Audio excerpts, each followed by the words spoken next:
How should CGI be used in film? Find out today on the Nerdiscussion.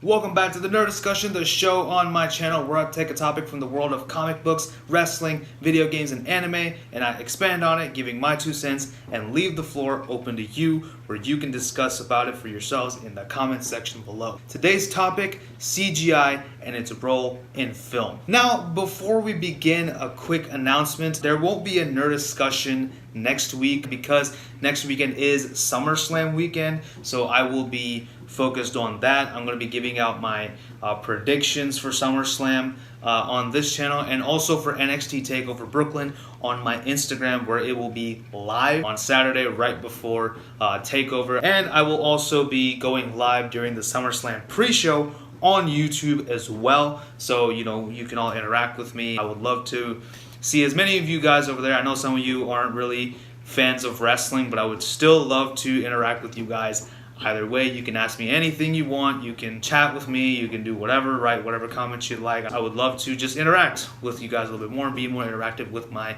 subscribers. With that being said, let's continue with today's discussion. So as you probably saw by the title, today's discussion is concerning CGI and its place in film. And this is obviously not just for comic book movies, this is for just movies in general. A lot of people don't really have an opinion on CGI as far as I've seen, and some people are just absolutely against it because it ruins the viewing experience and we should use practical effects because they're way superior than CGI. So I'm going to do something a little bit different. I'm going to talk about the pros and the cons of CGI, give you my answer, and then of course, as usual, leave the floor open to you guys. So what are some pros of CGI in movies? Well, the first one that I can really think of is it enhances the element or the scene in which the CGI is present. You could take a normal object like this. This is actually a ruler. I know it's kind of hard to believe, but it is a ruler. But you can take this ruler and with the help of CGI, boom, this can transform into a magic wand in my hand. Make something in real life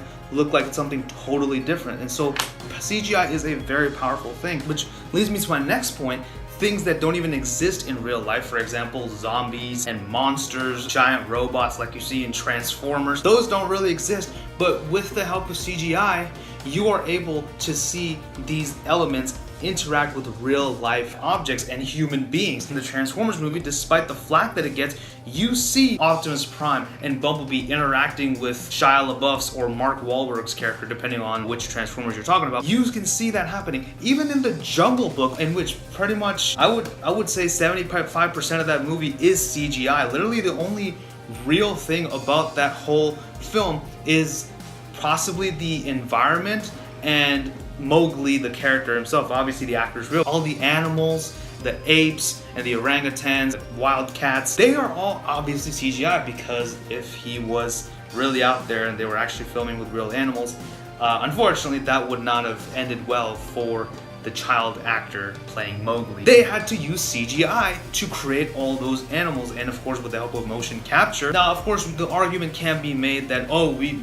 could just use practical effects, but you know what, honestly, if we depended on practical effects for every single movie, we would probably be waiting for another 2 years for the first Iron Man movie to come out. I feel that people do give a little too much flack to CGI, and it does definitely have its place in the movie world. We should respect it as such, and even without CGI, we wouldn't have movies like Avatar or The Matrix, or like I mentioned, The Jungle Book. The world itself is fully CGI. Even the original Star Wars trilogy is full-fledged CGI. Pretty much the entire Star Wars franchise have used a lot of CGI in the entire franchise. So without that, I mean, we might still be waiting for A New Hope to come out. CGI, like I mentioned, does have its place in the world and it does have its pros, but there also is the other side of the coin with its cons, so let's talk about that right now. Now, there are examples of bad CGI in film, and I feel that those elements can definitely detract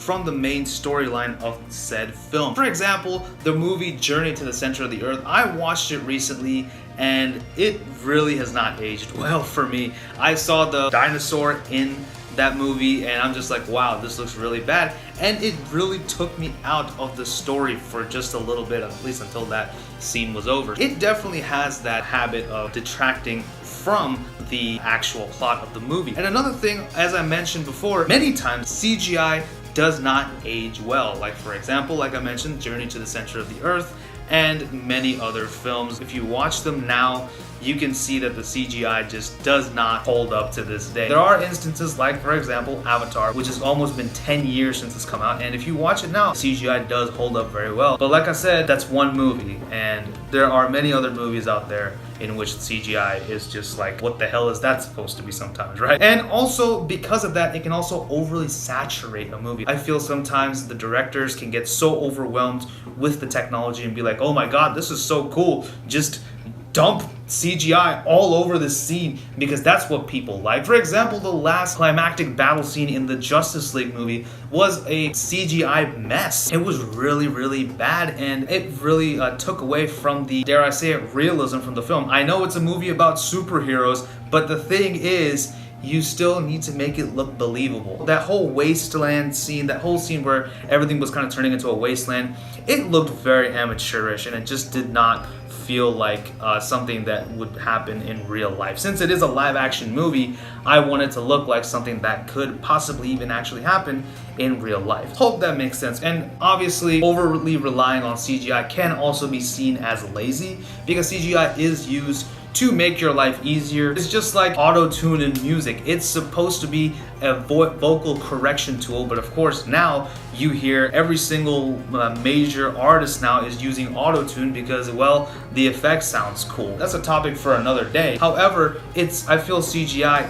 is a lot like auto-tune now, that sometimes they can be used way too much, and it does definitely take away from the whole overall plot of the film because I'm focusing on how terrible the CGI looks versus what is actually going on in the movie. So as you can see, there are some really good uses for CGI. Sometimes when CGI is abused, it doesn't really give us good results. So here is my answer as to should CGI be even used in film or how it should be used in film. So how should CGI be used in film? Well, just like anything in life, moderation. Because as we've all heard the saying, too much of anything is not a good thing. I feel CGI should be used in live action movies to just enhance a particular element. It shouldn't be the main focus of the movie. It shouldn't be the main focus of anything because, as I mentioned before, it derails from the plot. Because sometimes when the CGI is really bad, like for example, the Scorpion King in The Mummy Returns, I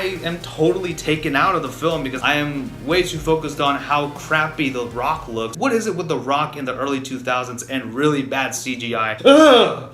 With the argument of practical effects, I feel that CGI and practical effects can work in harmony together to bring out the best of that scene or of that movie. As I mentioned before, if we only rely on practical effects to make your movie, we're going to be waiting for that movie forever. So I feel CGI, like I said, has its place in the world, and it should be working in tandem with practical effects in film to make the most, dare I say it, perfect film. In my opinion, there's no such thing as a perfect film. I don't care what people say about Citizen Kane. From a graphics, from an effects standpoint, yes, a perfect film, technically perfect movie. Honestly, I would say a movie like Avatar really did achieve that, so it is possible, but I feel that more directors and more producers and more filmmakers should be able to realize that and not just drown us in a cesspool of CGI. Use it in moderation and in tandem and in harmony with practical effects, and you will have yourself a technical masterpiece in film. So those are my thoughts on this topic. Let me know what you guys think about CGI in movie in the comment section below. Also, be sure to let me know what the next Nerdiscussion should be because I will be back the week after to do another one of these. The next one, I do want it to be a request from one of you guys, so please let me know what you guys would like me to cover. Be sure to leave all that and your thoughts on this topic in the comment section below. Don't forget to like, share, and subscribe. Follow me on social media and tell your friends about the Nerdy Mark. Thank you guys so much for watching as always, and this is Sid signing off. You guys take care. Bye-bye.